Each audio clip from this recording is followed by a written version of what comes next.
everyone, you're welcome in my 9th Hindi class. आज मैं आपको कबीर दास जी का चैप्टर है 9th, तो मैं उसकी जो साखियाँ हैं वो आपको पढ़ाऊँगी। आपके इस चैप्टर में से जो 9th चैप्टर है, इसमें से जो साखियाँ हैं सिर्फ वो ही आपके कोर्स में है। बाकी का जो 30% डिलीट कर दिया गया है कोर्स, उसमें वो शब्द भी आपका डिलीट हो चुका है। ओनली साखियाँ ही आपके सिलेबस में इंक्लूड हैं। तो जो कबीरदास जी की जो ये चैप्टर है, इसमें कबीरदास जी की रचना है बीजक। तो बीजक के 3 पार्ट हैं, साखी, शब्द और रमैनी। तो इस चैप्टर में आपके ओनली जो साखियाँ हैं उसी को लिया गया है। ओनली साखियाँ ही इसमें इंक्लूड हैं। आज मैं आपको इन साखियों का हिंदी अनुवाद आपको बताऊंगी। पहली साखी है, मान सरोवर सुभर जल हंसा केली कराही, मुक्ता चुगे अब उड़ी अनंत न जाए। यानी जो मानसरोवर झील है स्वच्छ जल से पूरी तरह से लबालब भरी हुई है और इसमें जो हंस हैं अटखेलियाँ कर रहे हैं, यानी आनंद की प्राप्ति कर रहे हैं। मुक्ता चुगे अब उड़ी अनंत न जाए, और वे मोती रूपी फल को चुग रहे हैं और अब उड़कर किसी अन्यत्र स्थान पर यानी दूसरे स्थान पर वो नहीं जाना चाहते हैं। दूसरे अर्थों में इस साखी का अर्थ है कि जो हमारा मन है वो ईश्वर की भक्ति में लीन हो चुका है और अब वह मुक्ति के मार्ग पर चल रहा है, ईश्वर प्राप्ति के लिए मुक्ति के मार्ग पर है और अब वह ईश्वर प्राप्ति को करना चाहता है, यानी ईश्वर की प्राप्ति में लग चुका है, वह अपनी मुक्ति चाह रहा है। यानी सांसारिक मोह माया को छोड़कर अब जो हमारी आत्मा है परमात्मा से मिलना चाहती है और वह मुक्ति के मार्ग पर अग्रसर हो रही है और अद्भुत आनंद की प्राप्ति कर रही है। आपकी सेकंड जो साखी है, प्रेमी ढूंढत मैं फिरो प्रेमी मिलो न कोई, प्रेमी को प्रेमी मिले सब विष अमृत होए। इसमें कबीरदास जी कहना चाह रहे हैं कि जो ईश्वर भक्त है, यानी ईश्वर से प्रेम करने वाला जो मनुष्य है, वह दूसरे ईश्वर प्रेमी को ढूंढता फिर रहा है, खोजता फिर रहा है, लेकिन उसे कोई भी ईश्वर भक्त, सच्चा ईश्वर भक्त नहीं मिल रहा है।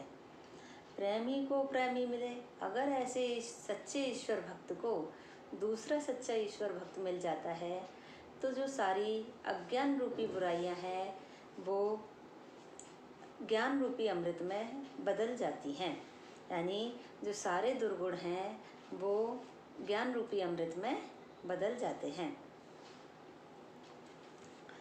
थर्ड है, हस्ती चढ़िए ज्ञान की सहज डुलीचा डार, स्वान रूप संसार है भूखन दे झकमार। इस साखी में, इस थर्ड साखी में कबीरदास जी कह रहे हैं अपने उपासकों को, जो उनके सच्चे उपासक हैं उनसे कह रहे हैं कि आप लोग ज्ञान प्राप्ति करने के लिए एक ऊंचा सा आसन जमा लीजिए, यानी आपको संसार के लोग क्या कह रहे हैं उन पर आपको ध्यान देने की ज़रूरत नहीं है। तो वो कह रहे हैं कि हस्ती चढ़िए ज्ञान की, यानी ज्ञान रूपी हाथी की सवारी कीजिए, यानी इतना ज्ञान प्राप्त करिए, ऊंचे से ऊंचे ऊंचाइयों तक आप पहुंचते जाइए, खूब ज्ञान प्राप्त करिए, यानी हाथी रूपी ज्ञान की सवारी कीजिए। सहज दुलीचा डार, और सहजता का आसन बिछा लीजिए, उस पर स्वान रूप संसार है। ये संसार तो स्वान के समान है। जिस तरह से जब हाथी निकलता है तो बहुत सारे कुत्ते उसके पीछे पीछे भौंकने लगते हैं, वह उनकी परवाह नहीं करता है। इसी तरह से ईश्वर प्राप्ति के मार्ग में आपको संसार के लोगों की परवाह नहीं करनी चाहिए कि वो आपकी निंदा कर रहे हैं या क्या आपकी बुराई कर रहे हैं। इस चीज़ की आपको परवाह नहीं करनी चाहिए और ज्ञान प्राप्ति के लिए सहज आसन बिछा लेना चाहिए, यानी अपने ज्ञान प्राप्ति के लिए आपको लीन हो जाना चाहिए। फोर्थ साखी है, पखा पखी के कारणे सब जग रहा भुलान, निरपख हुई के हरि भजे सोई संत सुजान। अब इस फोर्थ साखी में कबीरदास जी कह रहे हैं, यानी पक्ष विपक्ष के कारण लोग कभी इस पक्ष में कभी उस पक्ष में बातें करते रहते हैं, तो ऐसे लोगों के लिए कह रहे हैं कि पखापखी के कारण, पक्ष विपक्ष के कारण सब जग रहा भुलान, यानी ये संसार ईश्वर को भूलता जा रहा है। यानी तर्क वितर्क में, पक्ष विपक्ष में पढ़कर ये संसार ईश्वर को भूलता जा रहा है। निरपख होई के हरि भजे, जो निष्पक्ष होकर हरि का भजन करता है, कबीरदास जी के अनुसार जो निष्पक्ष होकर ईश्वर का भजन करता है वो ही सच्चा संत कहलाने के योग्य है। यानी वो कबीरदास जी कहना चाह रहे हैं कि जो लोग पक्ष विपक्ष में, तर्क वितर्क में पढ़कर ईश्वर को भूलते जा रहे हैं और निष्पक्ष होकर जो हरि का भजन करते हैं वो ही सच्चे संत कहलाने के योग्य हैं। नाउ फिफ्थ साखी, आपकी जो फिफ्थ साखी है इसमें कबीरदास जी हिंदू मुसलमान के नाम पर जो सांप्रदायिकता देश में बढ़ रही है, अराजकता जो बढ़ रही है, उसके बारे में कह रहे हैं कि हिंदू मुआ राम कहे, यानी हिंदू तो जीवन भर राम राम कहता कहता नहीं थकता है। मुसलमान खुदाए, और जो मुसलमान होता है वह खुदा खुदा करता हुआ मर जाता है। यानी जो हिंदू होता है वह तो जीवन भर राम राम राम राम करता हुआ मर जाता है, और जो मुसलमान होता है वह जीवन भर खुदा खुदा करता हुआ मर जाता है। लेकिन कबीरदास जी के अनुसार कहे कबीर सो जीवता, जो दूहों के निकट न जाए। लेकिन यहाँ पर कबीरदास जी कहते हैं कि उनके अनुसार वही जीवित है, यानी जीवित के समान है, जो इन दोनों के ही निकट नहीं जाता है, यानी इन दोनों के पास नहीं जाता है। ना तो वह ईश्वर को मानता है, ना ही वह खुदा को मानता है, यानी निष्पक्ष रहता है और प्रभु की साधना करता है। यानी जो कबीरदास जी हैं मूर्ति पूजा के विरोधी थे, है ना, इसलिए वो हिंदू और मुसलमान इन दोनों ही धर्मों में उनकी आस्था नहीं है। वो किसी भी धर्म को नहीं मानते, धर्मनिरपेक्ष हैं, सारे धर्मों से ऊपर उठकर हैं। तो वो कहते हैं कि उनकी नज़र में तो वो ही जीवित के समान है जो इन दोनों ही के निकट नहीं जाता है। हाँ, नाउ सिक्स्थ साखी, सिक्स्थ में कबीरदास जी बता रहे हैं कि जो हिंदू और मुसलमानों के तीर्थ स्थल हैं, इनमें लोग कैसे, हिंदू तो काशी को मानते हैं, मुसलमान काबा को मानते हैं। लेकिन वो कह रहे हैं कि जब लोगों के अंदर से, जब सभी लोगों के अंदर से इन चीज़ों के भेदभाव मिट जाएंगे तो क्या होगा, संसार से सारी अराजकता दूर हो जाएगी। यानी धर्म के नाम पर जो चारों तरफ सांप्रदायिकता होती है, झगड़े होते हैं, वो सब कुछ समाप्त हो जाएंगे।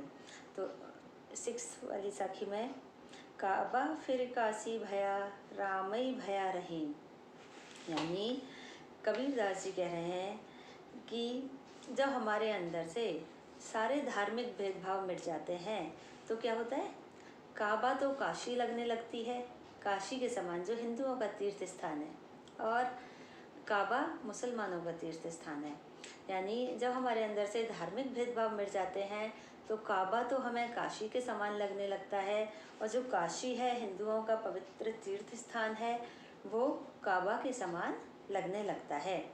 राम ही भया रहीम, और फिर क्या होता है, जो राम है और रहीम है उन दोनों में कुछ भी अंतर नहीं लगता है। यानी उनको लगता है कि सारे भगवान हैं, सब भगवान एक है, ईश्वर एक है।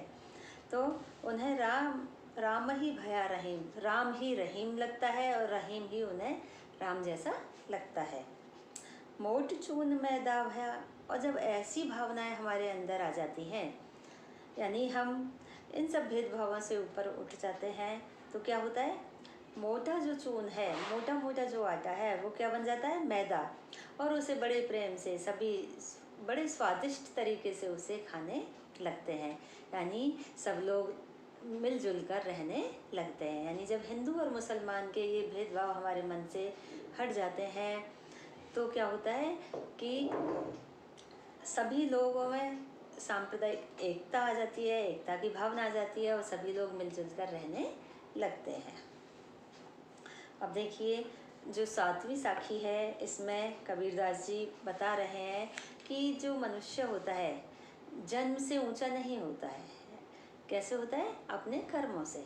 यानी हमारे कर्म अगर अच्छे हैं तो हम ऊंचे बन सकते हैं, हमारा नाम हो सकता है। और हमारे कर्म ही अच्छे नहीं हैं तो ऊंचे कुल में जन्म लेने से कोई लाभ नहीं है। अब देखिए, इसमें कह रहे हैं, ऊंचे कुल का जन्मिया जे करनी ऊंच न हुई। यानी किसी मनुष्य ने ऊंचे कुल में जन्म तो ले लिया, लेकिन उसके जो कर्म थे वो ऊंचे नहीं हो सके। सिर्फ जन्म लेने से ही कुछ नहीं होता है, हमारे कर्म ही हमें महान बनाते हैं। कैसे, जैसे देखिए, सुबरन कलश सुरा भरा साधु निंदा सोई।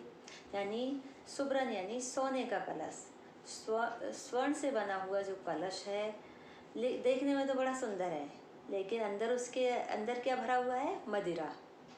यानी नशीला पदार्थ उसके अंदर भरा हुआ है। तो क्या होता है, साधु निंदा सोई।